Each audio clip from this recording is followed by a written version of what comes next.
Yan mga idol, may mga orasyon na sinulat dito sa pinto.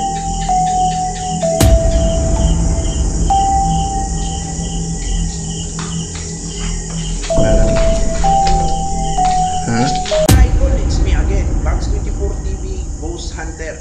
Ngayon mga idol, nandito po tayo sa abandonadong paaralan dito po sa Barangay Mabuhay, Carmen, Davao del Norte. Ngayon mga idol, samahan niyo po ako sa aking exploration dahil marami po ang sinasaniban dito na bata. Kaya po pinabandona ang paaralan dito. Ngayon mga idol, kasama po natin si Real Ghost TV. Kaya mga idol, ngayon iikutin natin ang lugar kung saan maraming sinaniban ng mga estudyante dati. So ngayon mga idol, tara!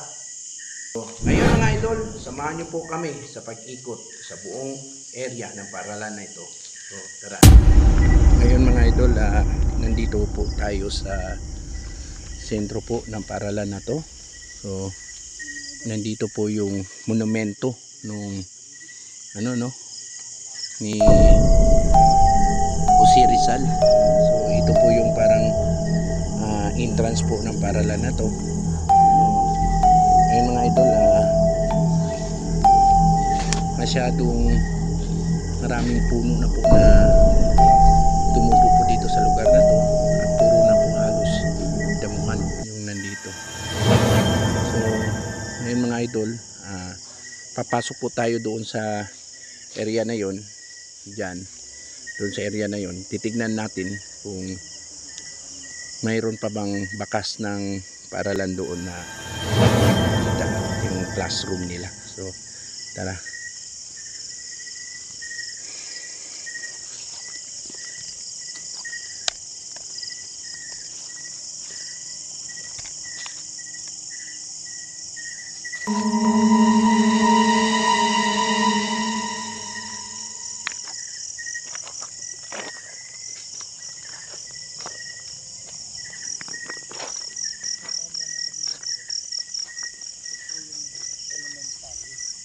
So tignan nyo mga idol, oh. So ang paligid po niya medyo halos kahoy na, kumbaga nawala na yung dating building talaga dito.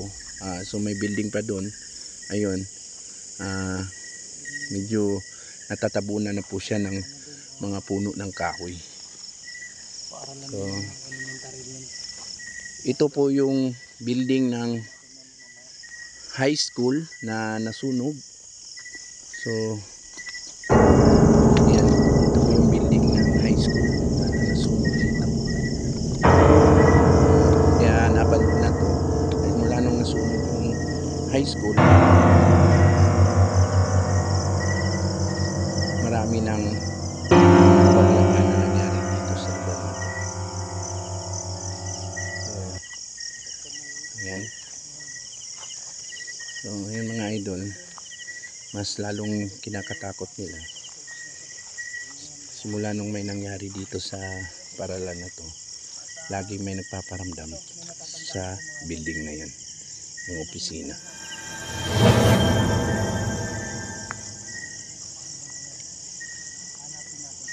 So ito yung parang tangke nila dati.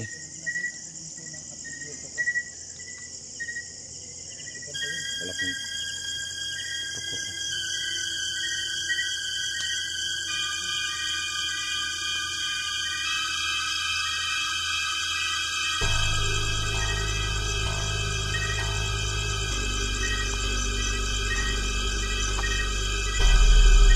Napalaki po ng tangke na to, lagayan ng tubig.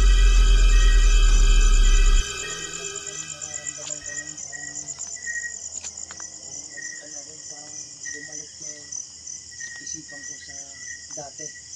Parang naalala ko lahat ng nangyayari dito noon. May naalala lang talaga ako dito.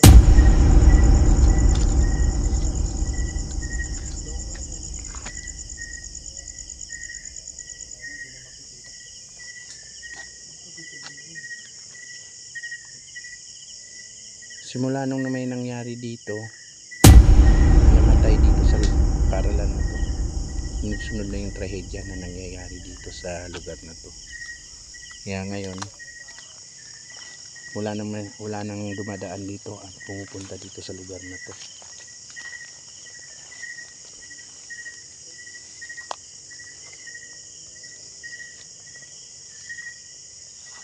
Yung building na yan, lagi daw may nagpaparamdam dyan.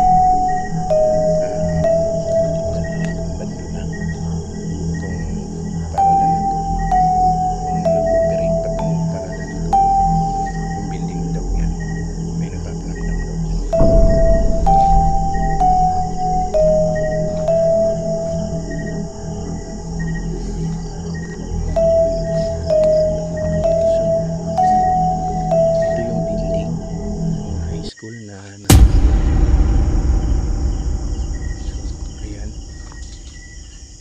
So masyado na po siyang ano talaga, tinubuan na ng mga mahahabang damo.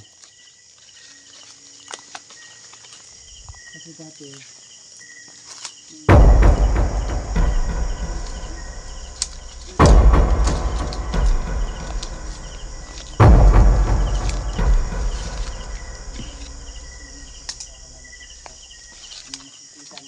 grabe yung nangyaring pagkasunog dito sa lugar na to dahil simula nun sunod-sunod yung trahedya na nangyari dito sa lugar na to. dito sa paaralan na to may sinaniban na estudyante.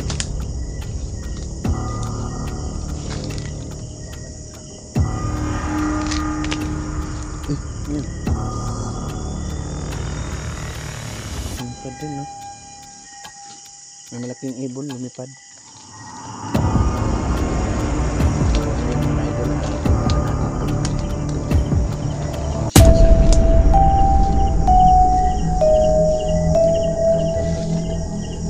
Pasukin natin.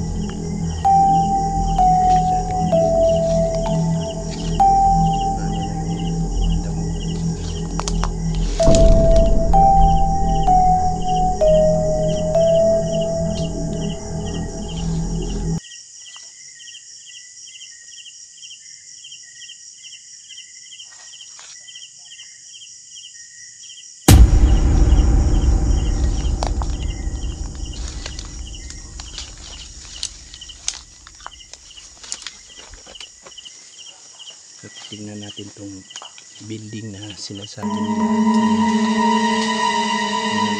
karamdam dito na building na to mula nung nabunog na to.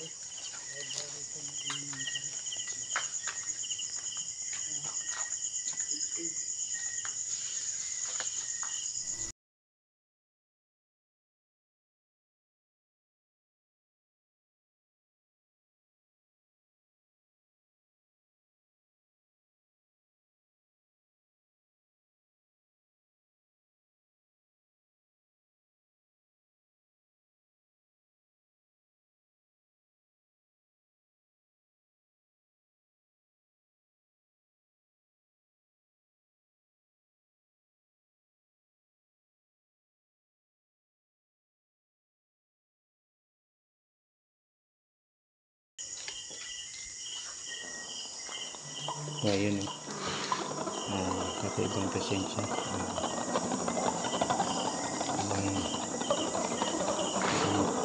karamdam ko.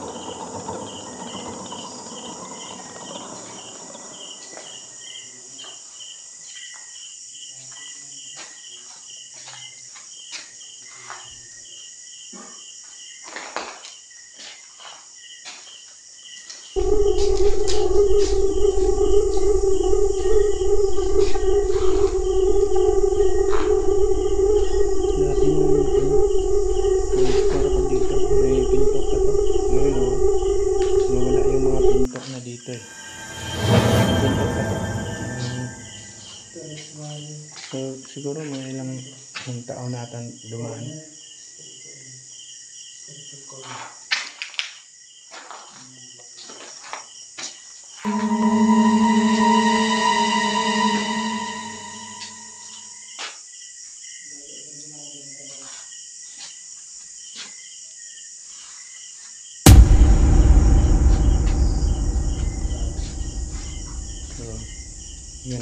Tinubuan na ng anay.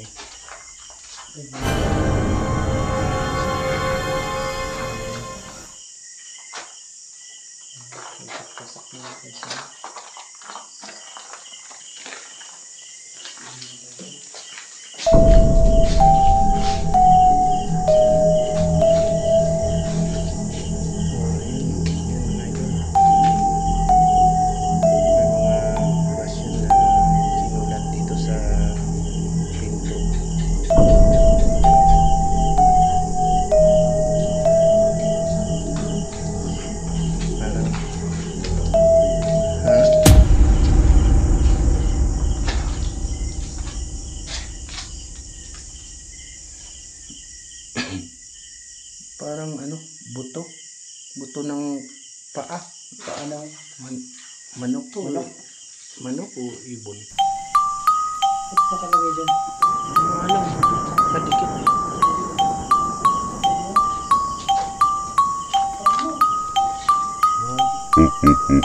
Gloves eh. Ay mga idol. Dalawang paa ng manok na buto. Parang dyan namatay. Ewan ko lang. So ngayon mga idol, pupunta po tayo dun sa kabilang building pa. So may isang building pa dito na pupuntahan natin. So ngayon, papasukin na naman natin kung saan yung paralan, yung classroom, yung mga bata na maraming bata na sinaniban. So napaka ano daw doon talaga sa classroom na yun, ayun, yun yung talaga.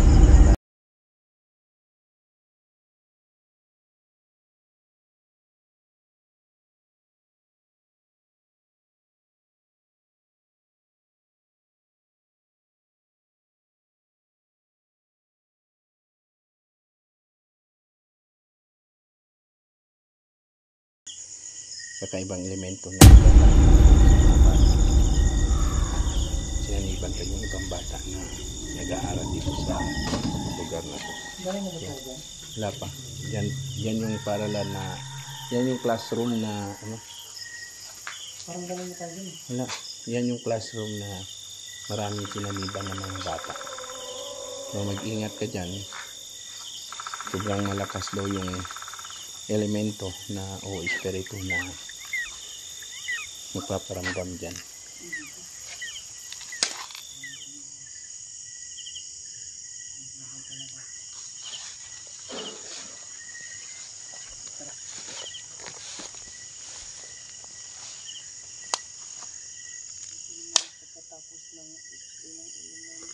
Parang may napansin ako na malaking ibon kanina pa lumilipad dito eh. Pinamugaran na ng aswang. Wakwak dito sa amin, dito sa Mindanao. Tinatawag ng wakwak.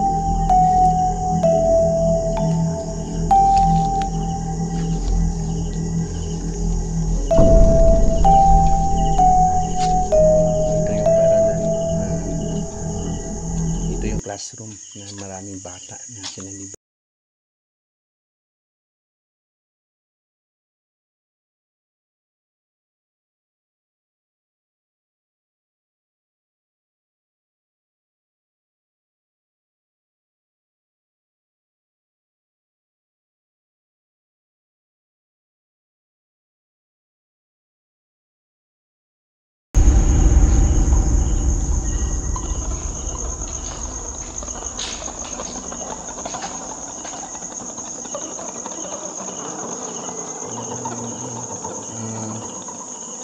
Wala nang sira na talaga. So ilang taon dito inabandona ang lugar na to. Wala nang namamahala, masyado nang sira yung mga paligid. Anong meron?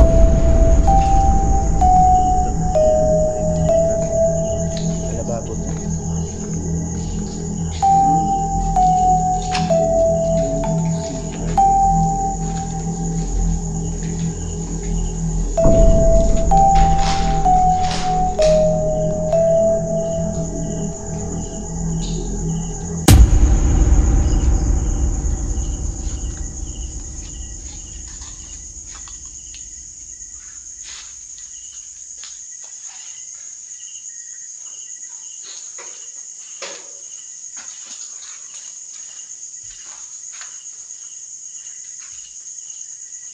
Yung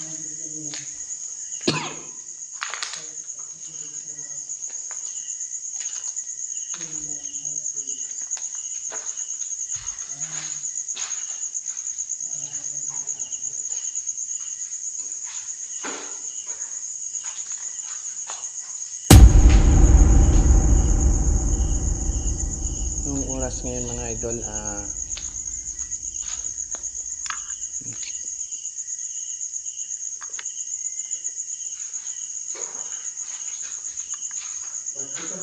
so nasa ano na 12 AM, madaling araw, alas 12. So 15 minutes para mag 12 PM ngayon. Grabe yung paligid, no? Iba yung presensya na nararamdaman natin. Sobrang bigat at ang lakas po paramdam. Hindi po sila nag-ano, sila masyadong papansin kasi gumawa po tayo ng protection bago po tayo dito sa lugar. Ito yung classroom ng elementarya, kaya lang ginawa na po ata itong kulungan ata ng baboy dito.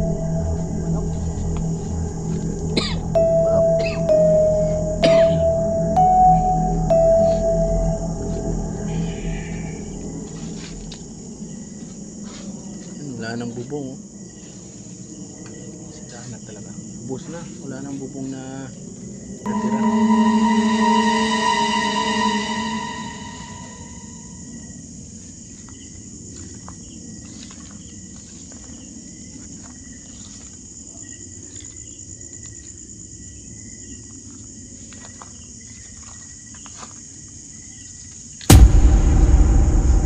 Pati yung caretaker po dito mga idol, hindi na rin talaga kinaya yung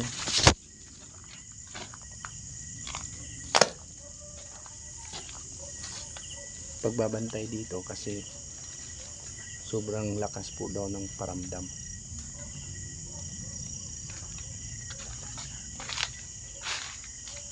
Tingnan niyo yung paligid. Masyadong lalaki na puno.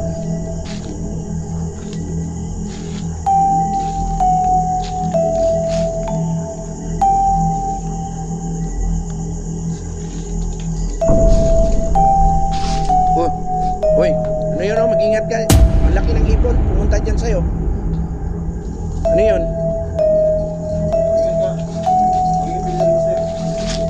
Laki nun. Hindi mo napansin.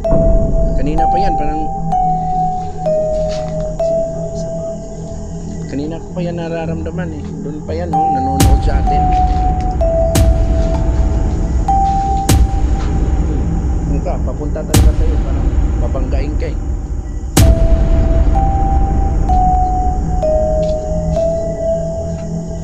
Dito galing sa taas, oh. Kanina ko pa yan napapansin. Kanina ko pa yan napapansin. Ang laki ng uso ng tipo na yun. Pula pa yung mata. Talagang sumusunod eh.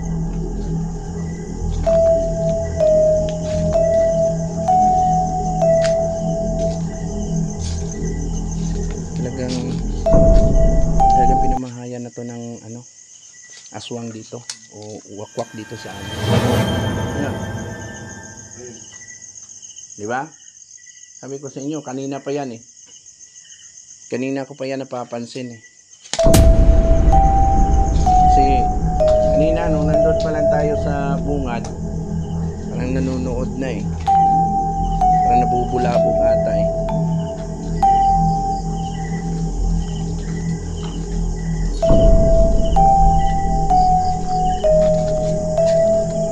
May daanan pa ba dito? Oh.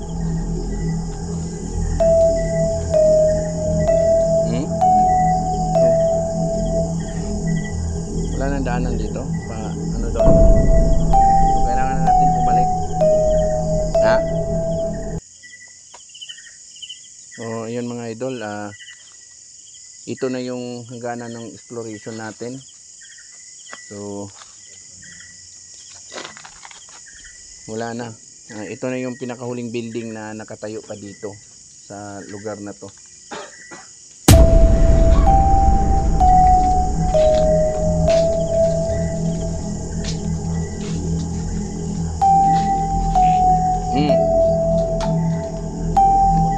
Wakwak na. Ingat kayo.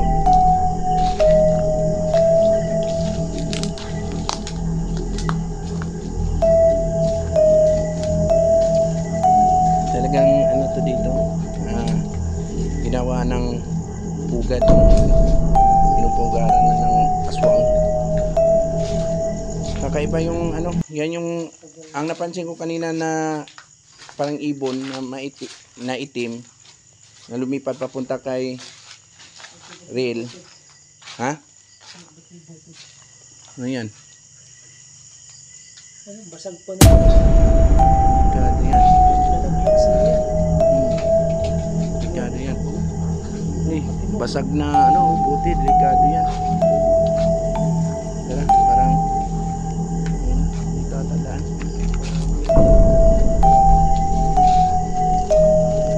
Tara, tara.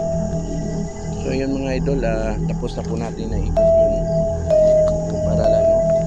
Maraming salamat sa pagsama sa aming exploration ngayon. At sinamahan niyo po kami. So hanggang dito na lang yung vlog natin ngayon.